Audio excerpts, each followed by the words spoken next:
What's up? I'm AJ and welcome to the Fiero Factory.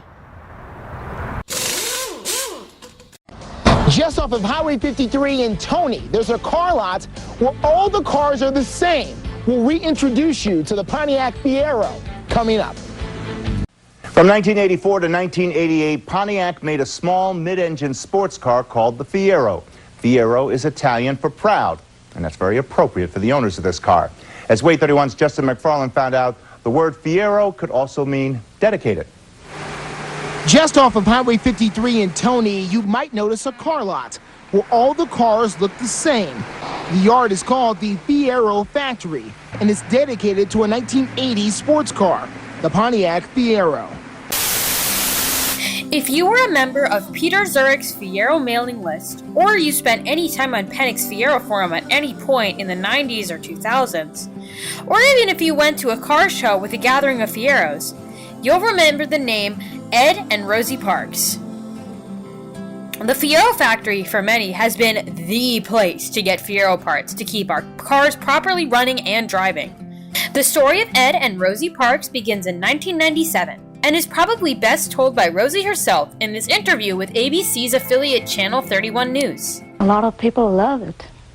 You know, a lot of my customers, they're either the real young ones or the older ones that want a sports car. The shop started 10 years ago when Rosie Parks and her husband Ed opened a vehicle specialty shop. We used to do vans and trucks, but then the vans were kind of dying out, so my husband decided, well, we'll try and do the Fieros, put the kit cars on it. But then we couldn't find anybody to work on them. So we decided, well, we'll learn how to do the engine work and just restore them. So every weekend, they went to junkyards and car auctions across the country until they compiled over 250 Fieros. We have a passion for it. We love it, and we meet a lot of different people from all over the countries, and they become our friends. Now friends and strangers alike bring their Fieros to Toney.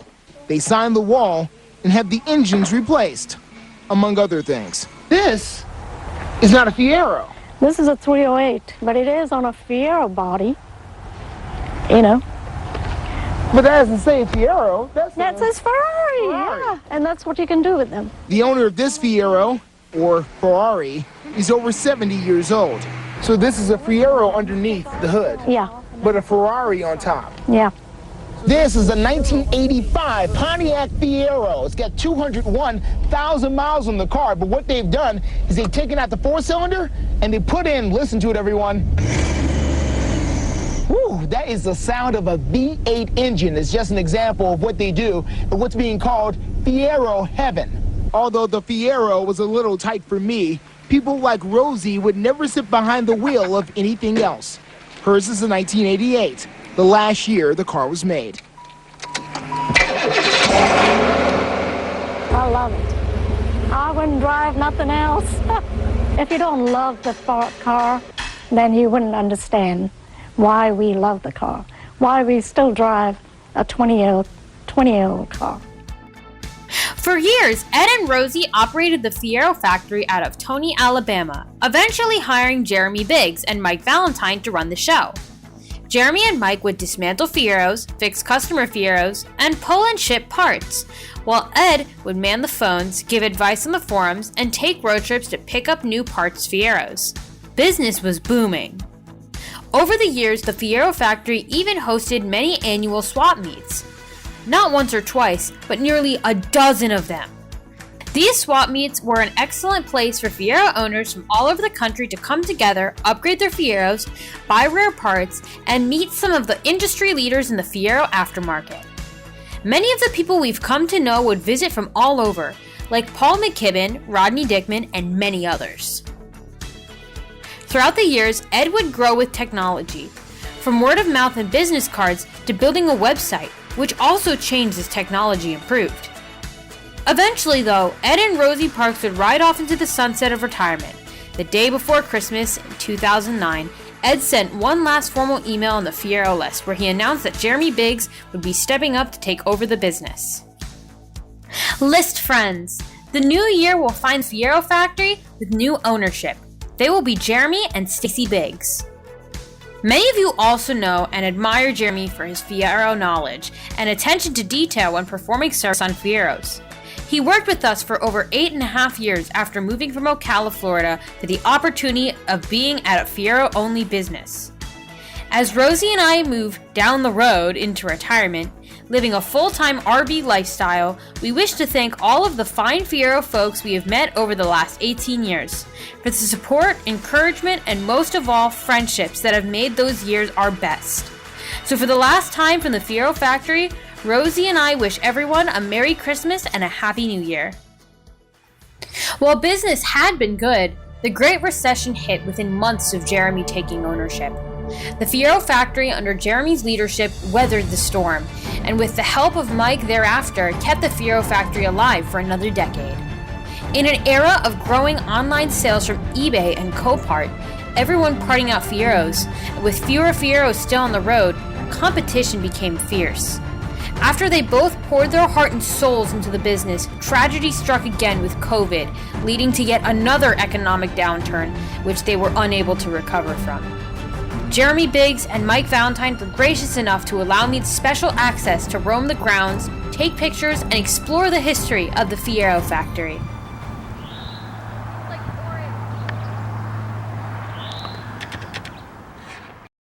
My adventure starts in the yard, specifically in the south lot. Jeremy has a couple of project cars lined up with either completed upgrades or waiting to be worked on. There was a really cool Super Duty Indy Fiero, which of course I had to take a picture in front of. In the south lot, there were several rows of parts Fieros. By this point in the summer of 2025, most of the really good Fieros had been sold off, or their parts harvested. I don't want to spend too much time on these, as I'll do a separate slideshow of all the pictures we took in a different video. I make my way up the east side of the property, where there's a long line of trees. Many of the cars had been parked there to protect their paint in the shade. Most of these cars had been there a long time, and you'll notice that most of them are either Aero SEs or 4-cylinder Fieros. Almost all of the GTs left had already been sold off, and most of the ones remaining were in rough shape. Before we head into the northeast lot, I take a quick peek inside Jeremy's shop and see that he has a very pretty 1986 Fiero GT that's just received a heart transplant of the V8 variety. I head around to the back in the northeast lot and see a few remaining GTs gathered in a small cluster.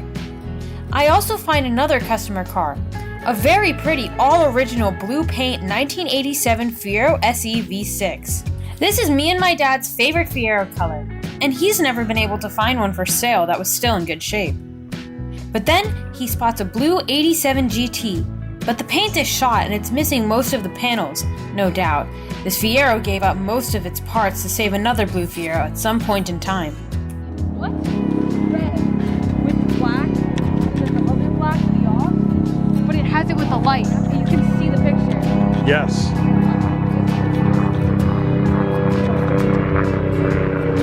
Yeah, it's a GT.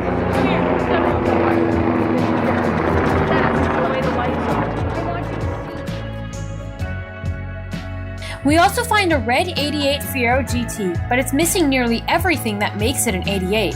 The rear cradle and the whole front suspension has been removed. We spend a little bit more time looking, and then I make my way to the original Fiero Factory building from when Ed first started his business. This original building is set back some distance and used to be where customers would order parts, and where Ed and Rosie would sit before they built the newer facility. The original entrance now has a tree growing in front of it.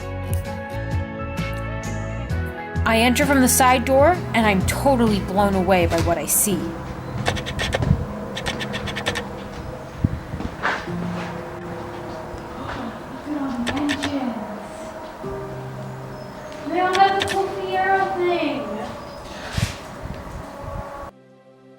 To be completely honest, we were so overwhelmed by the sight that we actually forgot to take more pictures or video than we really did. There were so many parts, it was often a complete sensory overload. At some point between the pandemic and today, a huge storm damaged the building. Most of the lights didn't work, and rain was coming through in a couple of the rooms. In the front of the building, Ed and Rosie's original office had flooded and had become the storage location for dashboards. At the front of the building, you can see the original entrance, now covered by overgrowth as nature reclaims the structure. Although the glass is completely smashed in from one of the doors, the other door still has the original Fiero Owners Club of America sticker on the front. There were parts in every little alcove, from gauge pods, to clusters, to interior pieces. I even found a room full of Fiero seats. My dad told me to go as far back into this room as I was comfortable going into because it's like kind of dark and ominous looking, and I told him, like, how would I not be comfortable? I'm surrounded by Fiero seats. Like, this is the most comfortable anyone could get. Like, it's Fiero seats. We took one last look around, grabbed a few parts, and slowly made our way back outside.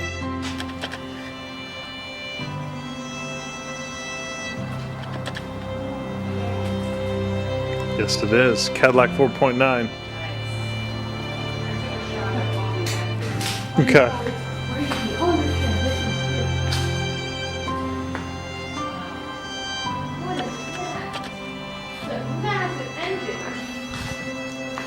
That's actually a quad 4. This is quad 4D. It looks like. Oh, it's just quad. I can't see. We continued our tour through the side gate to the northwest lot, which still had quite a few cars as well. There were mostly 84 2M4s, but sitting next to a clapped out 87 GT, we spotted this really cool looking gold 1986 Fiero SE with a set of Pontiac alloy wheels from the early to mid 90s. I'm not sure where these wheels came from, but they were probably on either a well-optioned Sunbird or a Pontiac Grand Am.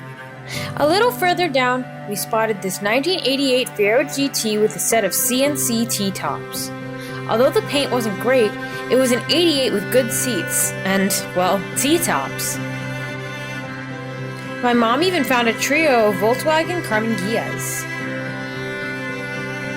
We then made our way a little bit further down to the covered outbuilding.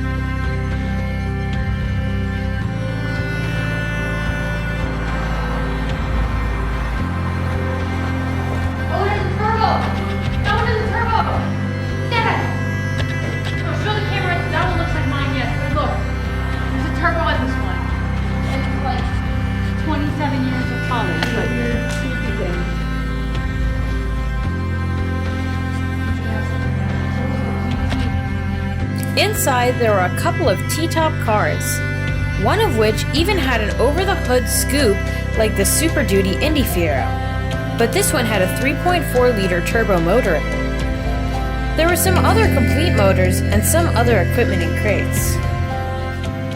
That, my friends, brings to a close the story of the Fiero Factory. I hope you enjoyed this little tour of a business that meant so much to everyone.